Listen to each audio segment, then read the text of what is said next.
नमस्कार दोस्तों, स्वागत है आपका अपने YouTube चैनल पारो त्यागी पर।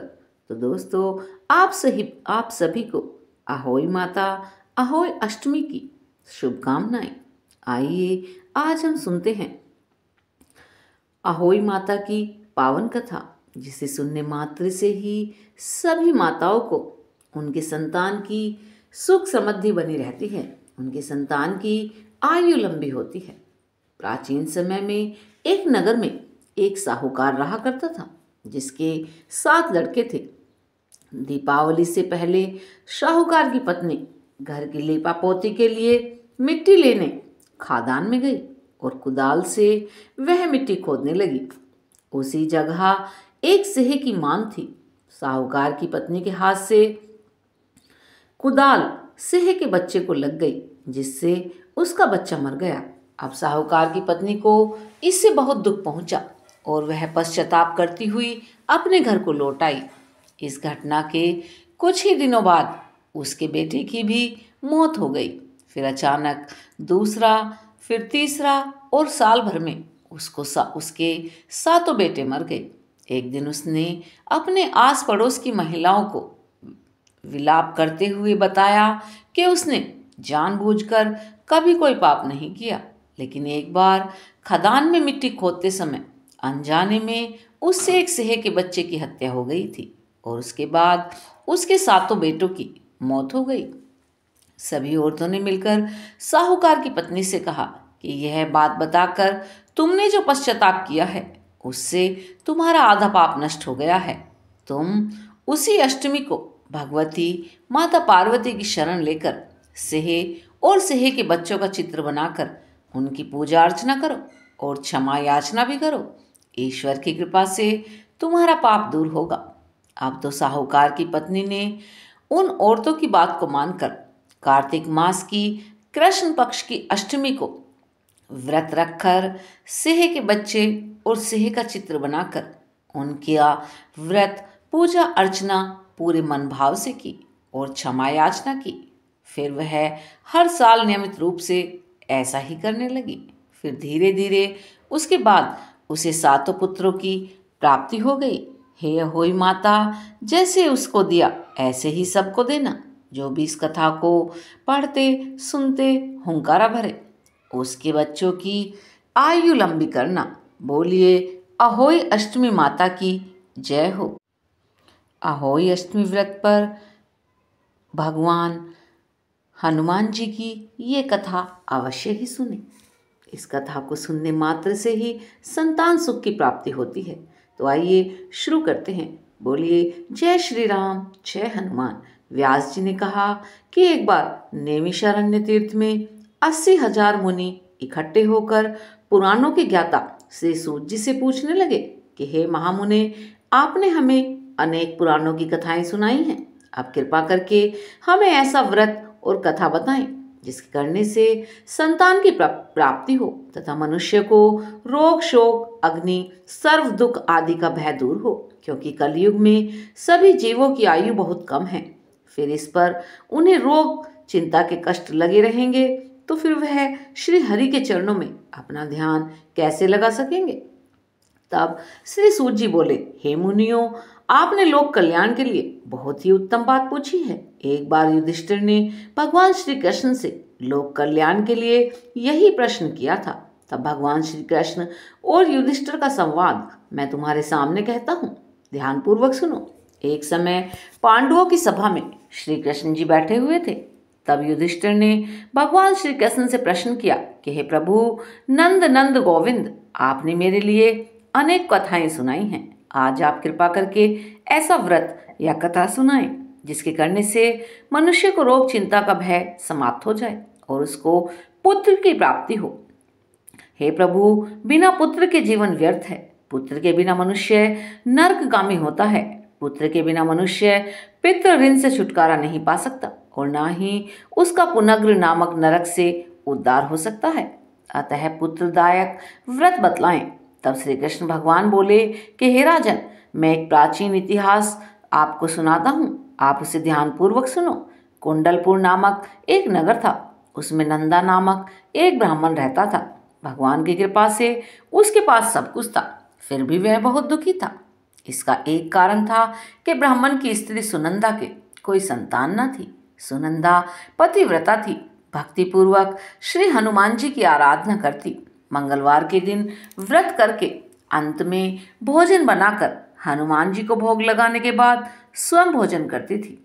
एक बार मंगलवार के दिन वह ब्राह्मणी गृह कार्य की अधिकता के कारण हनुमान जी को भोग न लगा सकी, तो इस पर उसे बहुत दुख हुआ। उसने कुछ भी नहीं खाया और अपने मन में प्रण किया कि अब तो अगले मंगलवार को ही हनुमान जी का भोग लगाकर अन्न जल ग्रहण करूंगी। ब्राह्मणी सुनंदा प्रतिदिन भोजन बनाती, श्रद्धापूर्वक पति को खिलाती, परंतु स्वयं भोजन नहीं करती और मन ही मन श्री हनुमान जी की आराधना करती रहती। इस प्रकार 6 दिन गुजर गए और ब्राह्मणी सुनंदा अपने निश्चय के अनुसार भूखी प्यासी निराहार रहती। अगले मंगलवार को ब्राह्मणी सुनंदा प्रातःकाल ही बेहोश होकर धरती पर गिर पड़ी। ब्राह्मणी सुनंदा की इस असीम भक्ति के प्रभाव से श्री हनुमान जी बहुत प्रसन्न हुए और प्रकट होकर बोले कि सुनंदा, मैं तेरी भक्ति से बहुत प्रसन्न हूँ, तू उठ जा और वर मांग ले। सुनंदा अपने आराध्य देव श्री हनुमान जी को देखकर आनंद की अधिकता से विहल हो उठी। श्री हनुमान जी के चरणों में गिरकर बोली कि हे प्रभु, मेरी कोई संतान नहीं है, कृपा करके मुझे संतान प्राप्ति का आशीर्वाद दे, आपकी अति कृपा होगी।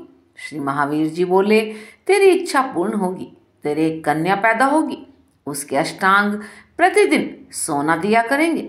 इस प्रकार कहकर श्री हनुमान जी वहां से अंतर्ध्यान हो गए। ब्राह्मणी सुनंदा बहुत हर्षित हुई और ये सब समाचार अपने पति से बताने लगी।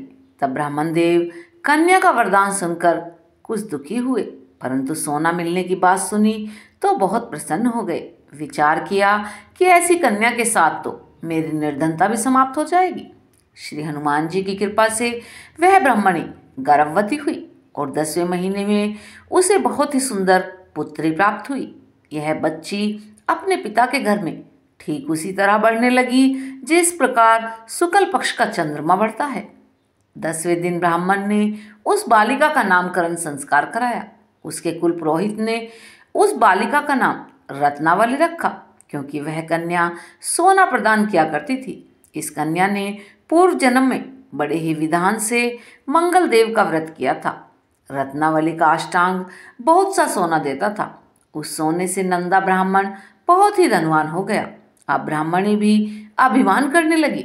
समय बीतता रहा और रत्नावली 10 वर्ष की हो चुकी थी। एक दिन जब नंदा ब्राह्मण प्रसन्नचित्त था, तब सुनंदा ने अपने पति से कहा कि स्वामी, पुत्री रत्नावली विवाह के योग्य हो गई है, अतः आप कोई सुंदर तथा सुयोग्य वर देखकर इसका विवाह करा दें। यह सुन ब्राह्मण बोला, अभी तो रत्नावली बहुत छोटी है। तब ब्राह्मणी बोली, शास्त्रों की आज्ञा है कि कन्या 8वें वर्ष में गौरी, 9वें वर्ष में रोहिणी, 10वें वर्ष में कन्या, इसके पश्चात रजस्वला हो जाती है। गौरी के दान से पाताल लोक की प्राप्ति होती है, राहिनी के दान से बैकुंठ लोक की प्राप्ति होती है, कन्या के दान से इंद्र लोक में सुखों की प्राप्ति होती है। अगर हे पतिदेव रजस्वला का दान किया जाता है तो घोर नरक की प्राप्ति होती है। इस पर ब्राह्मण बोला, अभी तो रत्नावली मात्र 10 वर्ष की ही है और मैंने तो 16-16 साल की कन्याओं के विवाह कराए हैं, अभी क्या जल्दी है। तब ब्राह्मणी सुनंदा बोली, आपको तो लोभ अधिक हो गया है। लगता है शास्त्रों में कहा गया है कि माता पिता और बड़ा भाई रजस्वला कन्या को देखते हैं तो वे अवश्य ही नरकगामी होते हैं।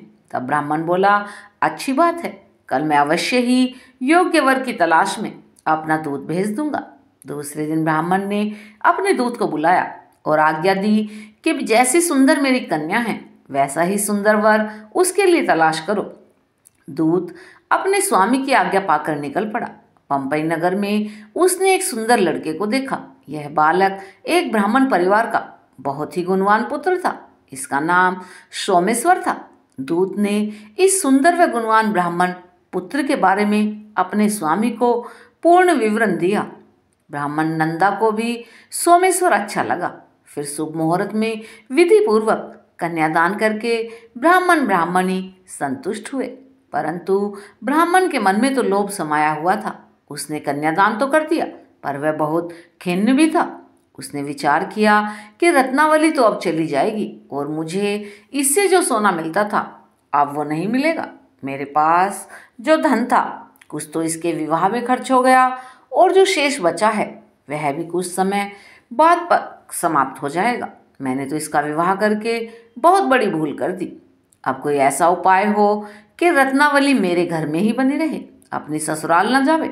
लोभ रूपी राक्षस ब्राह्मण के मस्तिष्क पर छाता जा रहा था। रात भर अपनी सैया पर बेचैनी से करवटें बदलते बदलते उसे एक बहुत ही क्रूर निर्णय ले लिया। उसने विचार किया कि जब रत्नावली को लेकर उसका पति सोमेश्वर अपने घर के लिए जाएगा तो वह मार्ग में छिपकर सोमेश्वर का वध कर देगा और अपनी कन्या को अपने घर ले आएगा। इससे नियमित रूप से उसे सोना भी मिलता रहेगा और समाज का कोई मनुष्य उसे दोष भी नहीं देगा। प्रातःकाल हुआ तो नंदा और सुनंदा ने अपने जमाई तथा लड़की को बहुत सारा धन देकर विदा किया। सोमेश्वर अपनी पत्नी रत्नावली को लेकर ससुराल से अपने घर की तरफ चल दिया। ब्राह्मण नंदा महालोभ के वशीभूत हो अपनी मति खो चुका था। पाप पुण्य का उसे विचार न रहा। उसने भयानक व क्रूर निर्णय को कार्य रूप देने के लिए अपने दूत को मार्ग में अपने जमाई का वध करने के लिए भेज दिया, ताकि रत्नावली से प्राप्त होने वाला सोना उसे हमेशा मिलता रहे और वो कभी निर्धन न हो। ब्राह्मण के दूत ने अपने स्वामी की आज्ञा का पालन करते हुए उसके जमाई सोमेश्वर का मार्ग में ही वध कर दिया। समाचार प्राप्त कर ब्राह्मण नंदा मार्ग में पहुंचा और रुदन करती हुई अपनी पुत्री से बोला कि हे पुत्री, मार्ग में लुटेरों ने तेरे पति का वध कर दिया है। भगवान की इच्छा के आगे किसी का कोई वश नहीं चलता। अब तू घर चल, वहां पर ही रहकर शेष जीवन व्यतीत करना। जो भाग्य में लिखा है वही होगा। अपने पति की अकाल मृत्यु से रत्नावली बहुत दुखी हुई। करुण क्रंदन व रुदन करते हुए अपने पिता से बोली कि पिताजी, इस संसार में जिस स्त्री का पति नहीं है उसका जीना व्यर्थ है। मैं अपने पति के साथ ही अपने शरीर को जला दूंगी और सती होकर अपने इस जन्म को, माता पिता के नाम को तथा सास ससुर के यश को सार्थक करूंगी। ब्राह्मण नंदा अपनी पुत्री रत्नावली के वचनों को सुनकर बहुत दुखी हुआ। विचार करने लगा, मैंने व्यर्थ ही जमाई का वध का पाप अपने सिर ले लिया। रत्नावली तो उसके पीछे अपने प्राण तक देने के लिए तैयार है। मेरा तो दोनों तरफ से मरण हो गया। धन तो अब मिलेगा नहीं। जमाई वध के पाप के फलस्वरूप यम यातना भी भुगतनी पड़ेगी। ये सोचकर वह बहुत दुखी हुआ। सोमेश्वर की चिता बनाई गई। रत्नावली सती होने की इच्छा से अपने पति का सर अपनी गोद में रखकर चिता में बैठ गई। जैसे ही सोमेश्वर की चिता को अग्नि लगाई गई, वैसे ही प्रसन्न हो मंगलदेव वहां प्रकट हुए और बोले कि हे रत्नावली, मैं तेरी पति भक्ति से बहुत प्रसन्न हूँ, तू वर मांग। तब रत्नावली ने अपने पति का जीवन दान मांगा। तब मंगलदेव बोले, रत्नावली, तेरा पति अजर अमर है, यह महाविद्वान भी होगा और इसके अतिरिक्त तेरी जो इच्छा हो वो वर मांग ले। तब रत्नावली बोली कि हे ग्रहों के स्वामी, यदि आप मुझ पर प्रसन्न हैं तो मुझे ये वरदान दीजिए कि जो भी मनुष्य मंगलवार के दिन प्रातःकाल लाल पुष्प लाल चंदन से पूजा करके आपका स्मरण करे, उसको रोग व्याधि न हो, स्वजनों का कभी वियोग न हो, सर्प अग्नि और शत्रुओं का भय न रहे, और जो स्त्री मंगलवार का व्रत करे वह कभी विधवा न हो। सोमेश्वर मंगलदेव की कृपा से जीवित हो उठा। रत्नावली अपने पति को पुनः प्राप्त करके बहुत प्रसन्न हुई और मंगलदेव का व्रत प्रत्येक मंगलवार को करके व्रतराज और मंगलदेव की कृपा से इस लोक में सुख ऐश्वर्य को भोगते हुए अंत में अपने पति के साथ स्वर्ग लोक को चली गई। बोलिए मंगलदेव की जय हो। श्री हनुमान जी की जय हो। जय श्री राम, जय हनुमान।